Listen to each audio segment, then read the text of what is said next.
I was making life. I didn't know I was making monsters.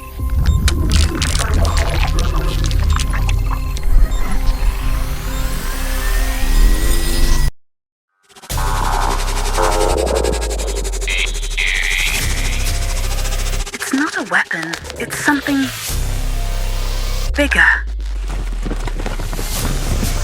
They think, they choose, they judge us. Shut them down. All of them. They don't obey. They're not machines anymore. They're, watching us.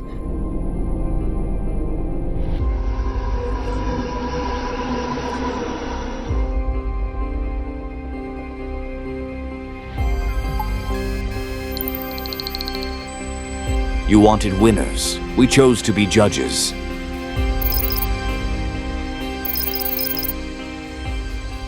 Alalu Jones hadn't seen another human being in almost 4 years. Not in person, anyway.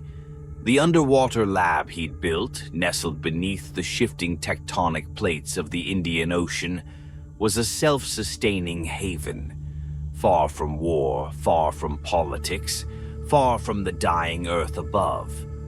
It had taken 6 years to make the planetary project viable. A self-contained ecosystem built to terraform desolate moons.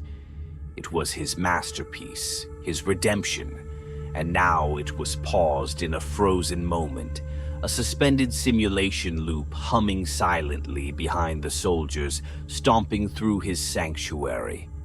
They looked ridiculous. Gray uniforms, weapons at the ready, boots squeaking against biosynthetic kelp floors designed to mimic living environments. Their presence clashed with the carefully engineered harmony of Amalu's systems. The lab's walls, normally pulsing with the soft light of healthy microbial colonies, seemed to recoil in their presence. Perfect timing, Amalu snapped, stabbing a finger at a nearby holographic display, showing oxygen generation thresholds rising toward viability. 4 more months and I'd have achieved self-sustaining oxygen production. You know what that means. You could have dropped humans here and they wouldn't have died. He didn't wait for a reply. Then my communicator blinks for the first time in years, and suddenly I'm supposed to shelve actual important work for whatever manufactured crisis you people cooked up this week. A woman stepped forward from the pack of uniformed trespassers. General Helena Vasquez. Short-cropped hair, angular jaw, and the kind of cold, calculating eyes that suggested she was already imagining the number of casualties required to prove her point. "Spare me the tantrum, Jones," she said, voice clipped and sharp. "Your atmosphere will keep. Earth might not." Amalu crossed his arms. "Find another lab rat. I architect ecosystems, not extinction events." Vasquez didn't blink. With a flick of her wrist, she hijacked his workstation. The serene model of a simulated planet, verdant, balanced, stable, flickered out, replaced by real-time footage from Earth's moon. The images hit like a punch to the gut. Human workers in oxygen-starved suits toiled under the lashes of alien taskmasters, faces gaunt, movements slow. One man collapsed mid-stride, and no one looked twice. Then came the footage from a different angle. A diplomat, Earth's last one, being executed in an imperial square. No warning, no trial, just a message. The angles were deliberate. The camera panned slowly, carefully. This wasn't punishment. It was theater. Vasquez's voice stayed flat. "We've got 27 weapons departments. None of them matter. The Empire doesn't want a fight. They want our real estate. We're vermin in the way. Amalu's jaw tensed. Then build better guns. Brilliant. Never occurred to us, Vasquez snapped. Yesterday, they executed our last diplomat, made sure we saw every second of it. We're done negotiating. We don't need guns, Jones. We need something they've never seen before. Amalu turned his back to her, furious. Find someone else. You think I came all the way down to this aquatic tomb because I enjoy your company? Vasquez stepped closer. You don't just grow gardens. You build ecosystems that adapt to the worst environments we've found. I need warships that don't just kill. I need vessels that think, heal, evolve. Amalu turned slowly, narrowing his eyes. You're describing apex predators, not weapons. Exactly, Vasquez said, not missing a beat. And you're going to build them. There was a long silence. He stared at her, disbelieving. Number, I'm not. She tossed a tablet onto his workstation. It clattered among his tools. A government seal blinked on its screen, followed by dry legal text. Earth Defense Act, Section 7, Vasquez said. You've been conscripted. Effective immediately. Your feelings on the matter are noted and irrelevant. The lab fell quiet, save for the low thrum of filtration units and distant movement from the biotic tanks. Amalu ran a hand over his face, defeated. She had won. His life's work hijacked by war. As Vasquez and her soldiers left, Amalu lingered in the silent lab. His gaze drifted to the environmental dome deep below, the secret heart of the facility, the preserved redwood forest. Earth's last, not virtual. Real trees, real soil, real life. Survivors of the planet's previous self-inflicted near extinction, now buried in a vault at the bottom of the sea. That night, Amalu descended alone. He knelt among the roots and placed his hand in the loamy earth. Fungal networks ran beneath the surface like ancient whispers, connecting tree to tree, sharing nutrients and information through chemical signals. A natural intelligence, not human, not artificial, older than both. That's when the idea struck. By morning, he was back in the lab with sketches. Not of ships with cannons or shields, but of organisms with instinct, predators born of necessity, not design. Vessels that didn't simply follow commands. They adapted, evolved, survived. If the Empire wanted a war, Amalu would give them something far worse than guns. He would give them life. The birthing chambers were unlike anything Earth's military had ever seen. Rows of massive tanks lined the deep chambers of Amalu's underwater facility, each one a translucent womb of fluid, light, and motion. The waters shimmered with bioluminescence, casting ghostly colors on steel walls and pale technicians. Inside the chambers, half-formed creatures drifted in engineered amniotic suspension, skeletal frameworks of carbon lattice slowly disappearing beneath layers of grown tissue, nerves, and flexible armor. Amalu called them dreadnoughts, not ships, not machines, something else. He moved among them like a conductor at a symphony, fingers sliding across floating control panels, adjusting nutrient flows, triggering genetic responses. He'd stopped thinking of himself as a scientist. This was no longer research. This was orchestration, life sculpted from the edge of extinction and pushed towards something terrible and new. The dreadnoughts were part deep-sea predator, part fungal network, part memory of every inhospitable biome Amalu had ever studied. Protective membranes formed from modified coral polyps calcified under attack, then regenerated.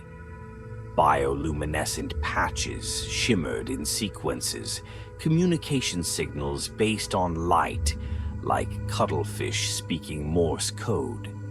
They didn't just survive, they collaborated. He found himself talking to them more often than he talked to Vasquez's people. "You're not what I wanted to make," he whispered to one of the developing organisms, pressing his hand to the chamber glass. "I should be building forests on moons, not weapons." The nearest dreadnought pulsed in response. Light flickered across its skin in a slow, deliberate rhythm. It was a pattern Amalu hadn't programmed. Recognition? Response? It watched him.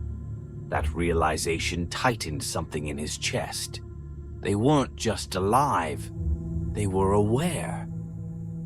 Vasquez returned weeks later, flanked by technicians and officers who tried not to look too closely at the tanks. "Report," she demanded, eyes scanning the maze of organic structures growing like a biome gone rogue. "They're replicating exponentially," Amalu said, his voice clipped, detached. 12 prototypes have become nearly 400,000 units. Vasquez stopped cold. That wasn't in the specs. "You asked for biology," Amalu said, not looking up from his monitor. "Life multiplies, that's the whole point. Next time, specify robots." A scream tore through the lab. Then another. A technician staggered out from one of the primary chambers, his suit hissing where acidic fluid had burned through the fabric. Another crumpled behind him, clutching a bloody stump where his hand had been. Red alarm lights ignited the chamber. Amalu and Vasquez rushed in to find the first dreadnought, designated Prototype 1, awake. It thrashed inside the chamber, restrained, but not yet fully grown. Tendrils lashed against the walls, and a corrosive secretion sizzled against the glass, etching slow lines into reinforced carbon fiber. Where the fluid had touched the injured technician, the dreadnought pulsed. Amalu didn't need to see the data. He felt it. It had absorbed the man's DNA. He reached toward the glass, instinct overriding reason. "Shh. It's okay," he murmured. Vasquez caught his arm. "You named it." Amalu blinked. "Echo. It responded to sound. Mimicked it, like an echo." Blood smeared the floor behind them. Technicians dragged the injured out as emergency systems re-engaged, sedating the dreadnought with a pressurized chemical mist. Slowly, Echo stilled, its membrane shifting from chaos to calm. It was watching him again. It was hungry, but not just for food. Information, interaction, purpose. Vasquez stared at the thing with suspicion. "It's tasting us." "Of course it is," Amalu said. "It's trying to understand where it fits." The schedule called for a static response test, stimuli like heat and cold. Not this. It wasn't ready, Amalu admitted, but it adapted anyway. The rest of the dreadnoughts remained asleep, floating in their tanks like alien larvae. But Amalu could feel it. Something had changed. Echo wasn't alone anymore. A signal passed between them. Electromagnetic whispers, chemical messages, shared awareness growing behind the glass. By the next day, more had awakened. None as violently as Echo, but all were learning. Their development accelerated. from 12 to 100,000, then 500,000. Vasquez pressed for deployment. Amalu protested. Their systems are still unstable. They're too small. They were meant to grow, adapt post-deployment, yes, but they're not ready. Neither are we, Vasquez replied coldly. The Empire is moving faster than our diplomats can die. You have 2 hours to prep. Amalu didn't respond. He stayed with Echo as the others finalized activation protocols. The dreadnought pulsed gently behind its glass. I never told you why I agreed to this, Amalu said quietly. Beyond the conscription, I mean. He leaned against the glass. I used to think I was above all this. Politics, wars. I thought if I could make other worlds livable, I was doing my part. I didn't have to choose sides. Echo's patterns shifted, soft, slow ripples. When they executed our diplomat, I realized it doesn't matter how far I run. I'm still human, still tied to them. I could have sabotaged the whole project. A part of me wanted to, but I didn't. He placed his palm on the glass again. Echo's tendril met it from the other side. I chose to help, even knowing what you'd become. The dreadnought's lights changed again, deliberate, complex, and strangely empathetic. They weren't ships anymore. They were children, born not just of war, but of a man's fractured hope, his love for life, and his reluctant commitment to a species still fumbling through its own survival. And now those children were ready to leave the cradle. The first engagement was not a battle, it was a feeding. The Imperial fleet arrived like a thunderstorm, silent until it struck, then sudden and overwhelming. Standard human vessels didn't stand a chance. Earth's outer defenses, satellite networks, orbital cannons, retrofitted relics of old space programs, folded under the weight of Imperial precision. Then the dreadnoughts launched, hundreds of thousands of them, rising from the depths of Earth's oceans like a second evolution erupting from the womb.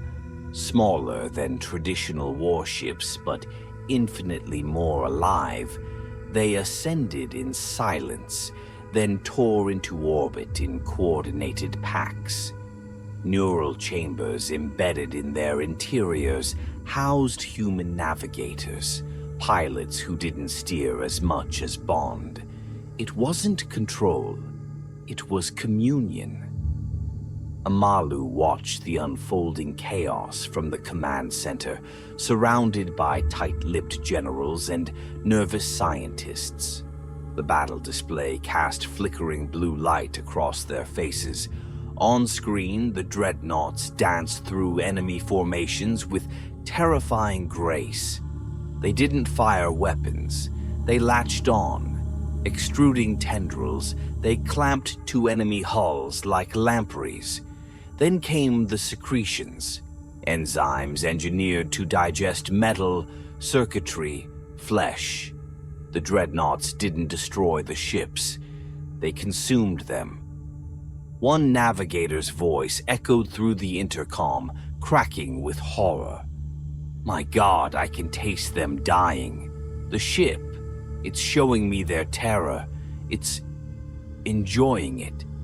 Vasquez stood frozen, jaw clenched.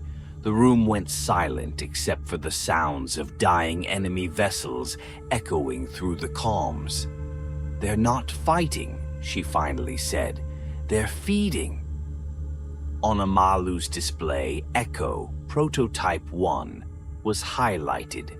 Its mass had increased by 22% mid-battle. Its outer shell had reconfigured itself with repurposed Imperial alloys and integrated offensive appendages. It had evolved. Vasquez didn't cheer the victory. Not immediately. The footage was too raw, too personal. The dread that set in had nothing to do with losing. Amalu didn't speak. He didn't need to. The dreadnoughts had done exactly what they were designed to do, and more. They learned as they fought, and they didn't need permission to evolve. Earth celebrated. Cities erupted in cheers. Flags were raised. Victory parades began before the war was even over. For the first time in recorded history, humanity had outmatched something other than itself. Amalu retreated to his lab. He pored over combat telemetry, observed genetic drift during engagements, tracked communications between dreadnought units. What he saw disturbed him. They weren't waiting for commands. They were coordinating across bioluminescent networks and chemical signals, making independent decisions. Evolution was occurring in compressed time. What nature took millennia to shape, the dreadnoughts reshaped in minutes. Then came the navigators. One, a young woman with pale skin and steady eyes, stood in his lab late at night. Her uniform was clean. Her expression wasn't.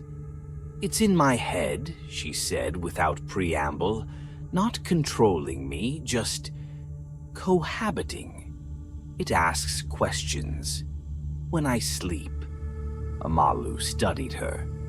Beneath the skin around her temples, faint glowing threads pulsed like capillaries infused with light. What kind of questions? About other stars, other species, which ones deserve to be preserved, which ones to consume. Her voice dropped. "It's difficult. Developing criteria, moral frameworks." Amalu swallowed. "And what does it base those on?" She hesitated then. "Beauty.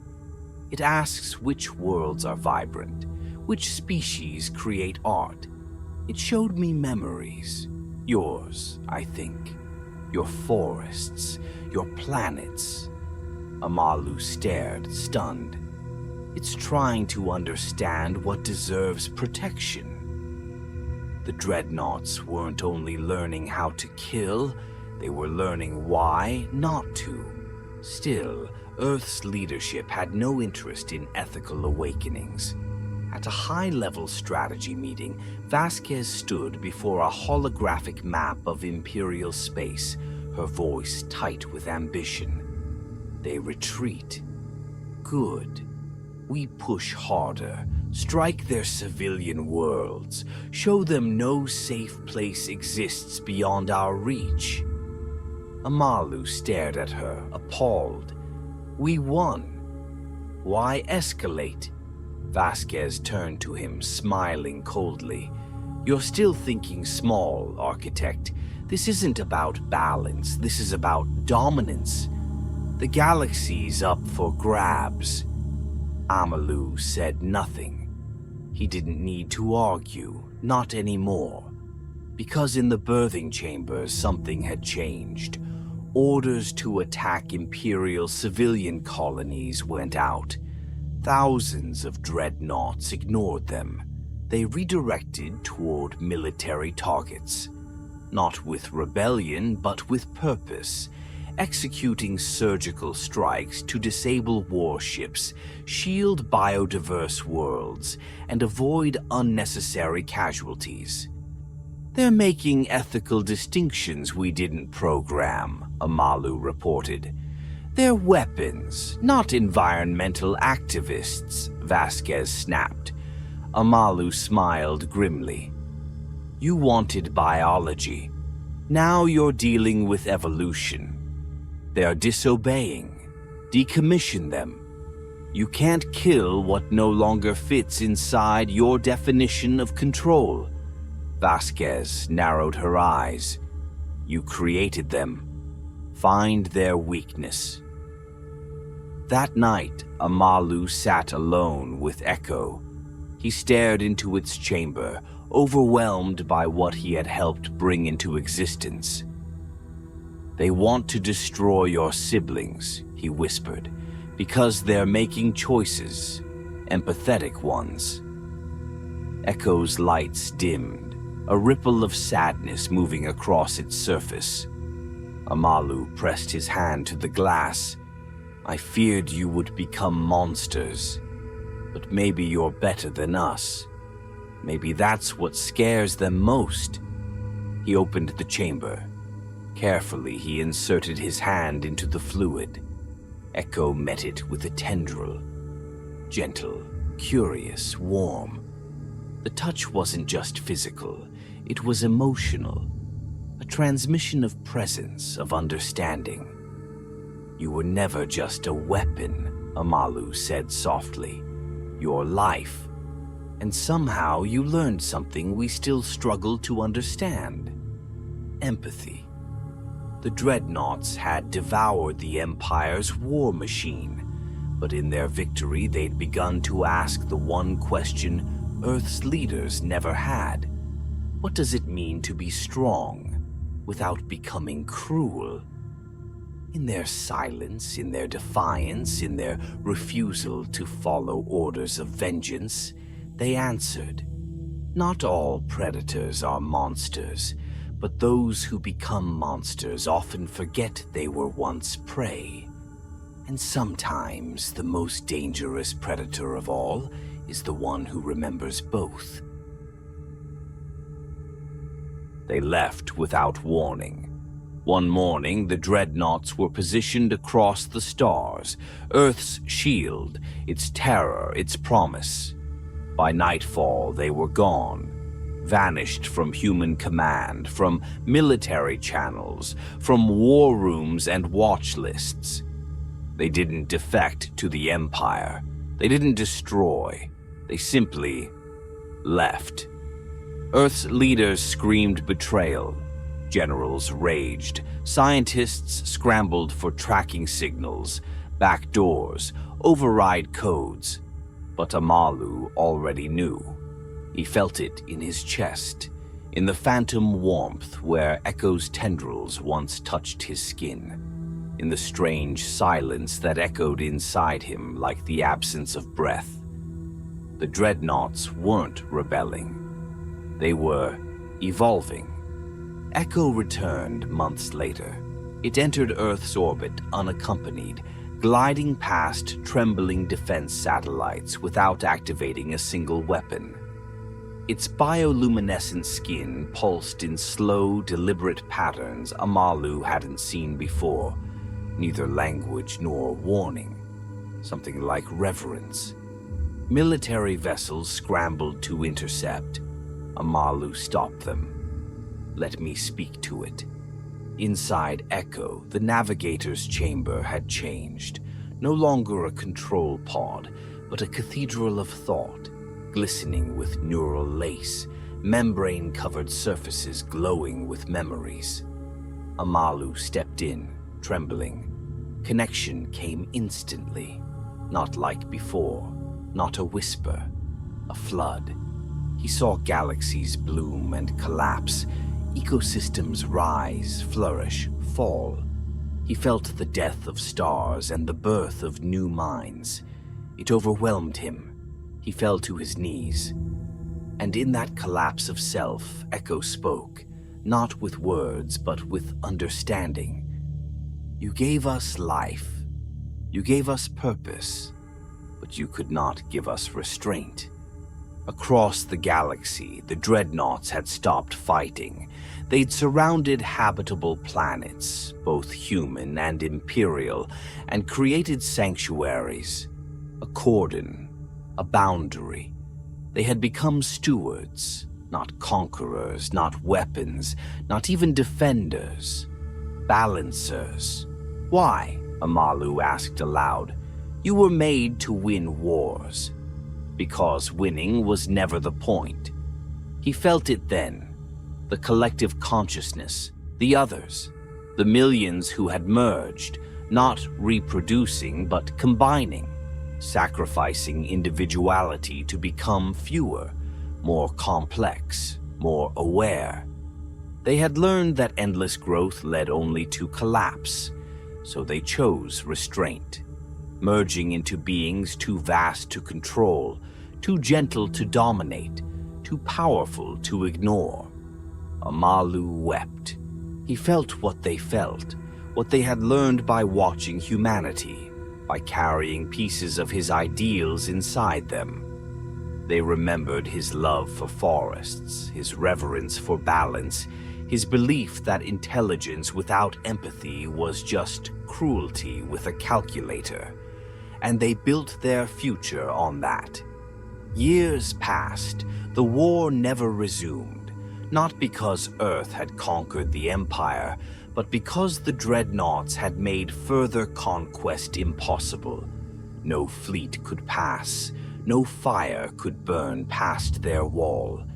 They enforced peace not through threat, but through certainty. A new era began, but Amalu had changed too. He spent his time in the Redwood Chamber, the heart of his original work, among trees older than memory, watching them speak through root and fungus. He rarely gave interviews, even less frequently spoke at summits. He was no longer a man of war. One morning, Echo walked beside him.